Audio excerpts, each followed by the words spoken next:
Well, this is going to be a relatively short lecture because really all we're going to do is we're going to be doing a very small generalization, small conceptually, big in terms of its implications. Okay?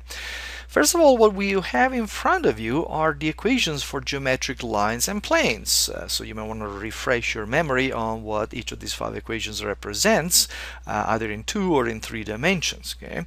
So the question that we're going to be looking at is, can these equations be generalized to higher dimensions? Of course, I wouldn't ask that question if the answer were not yes. And besides, this is linear algebra, so generalizing is the order of the game. So let's see how that is done. Let's start with the normal equation. Now you may remember that the normal equation of a line in 2 dimensions is going to be x dot n equal p dot n, right? Where n is a normal vector to the line and p is a point on the line. Well, the normal equation of a plane in 3D is given by the same one, right? Where p now is a point on the plane still, and n is a vector that is perpendicular to the plane. So what we can do is we can notice that in each case the object that we were looking at, line or plane, has one dimension less than the whole space. It was a line in 2D and a plane in 3D. This leads to a very interesting and general definition, namely in Rn, if we are in an n-dimensional Euclidean space, a hyperplane is defined by the same normal equation, x dot n equal p dot n, where n is going to be a vector which is perpendicular to the hyperplane and p is going to be a point on the hyperplane.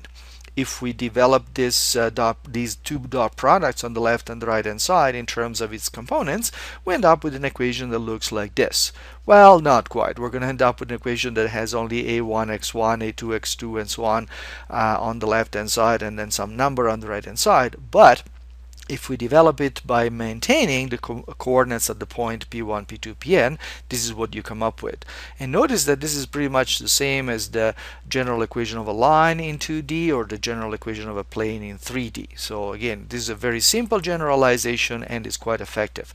So that means that the hyperplane is a straight object, everything is linear, and it is of dimension n minus 1, so one dimension less than the whole space. So generalization number 1 is done.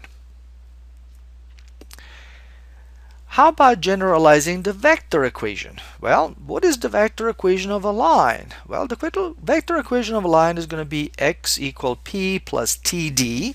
And remember, that's the same equation either in 2 dimensions or in 3 dimensions, right? And the vector equation of a plane is going to be x equal p plus t1 d1 plus t2 d2. And well, that's only in 3D because that's all we have seen. But notice that both of these equations are determined by the need for what we actually have to have in order to identify either the line or the plane. Namely, first of all, we need a point. So we're going to need a point on the line or a point on the plane. And then we're going to need enough direction vectors to identify our object. So for a line, we're going to need a single direction vector. For a plane, we're going to need 2 direction vectors. Now, if we look at the line or a plane in higher dimensions, these needs become, or don't become anything, they remain exactly the same, right? If we want to identify a line in n dimensions, we still need to identify or select a point and the direction vector.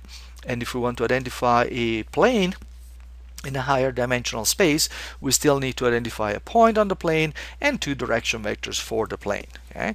So the equations are going to remain exactly the same in higher dimensions. The only thing that is going to change is the number of components which make up each of the vectors included.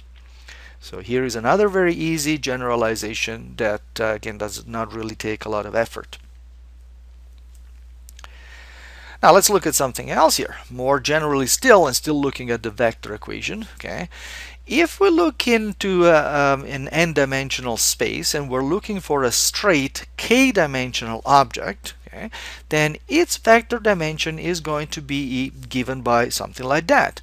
Notice that what do we have here? We have an equation which says the generic point on these objects, so the generic point x is going to be given by starting from some point p and then identifying a number of direction vectors. How many? Well, exactly k, because we want a k-dimensional object. Okay, so this is going to be the vector equation, and of course we can rewrite that in parametric form. It's going to be just long, but that's because we're spelling out each and every one of the components of the vectors, and the parameter is repeated as many times as it needed, and so on. But again, notice that this is simply just a bigger, longer version of the equation of a line in R3. Okay, so it's really nothing particularly new, just more coefficients and more parameters to take care of.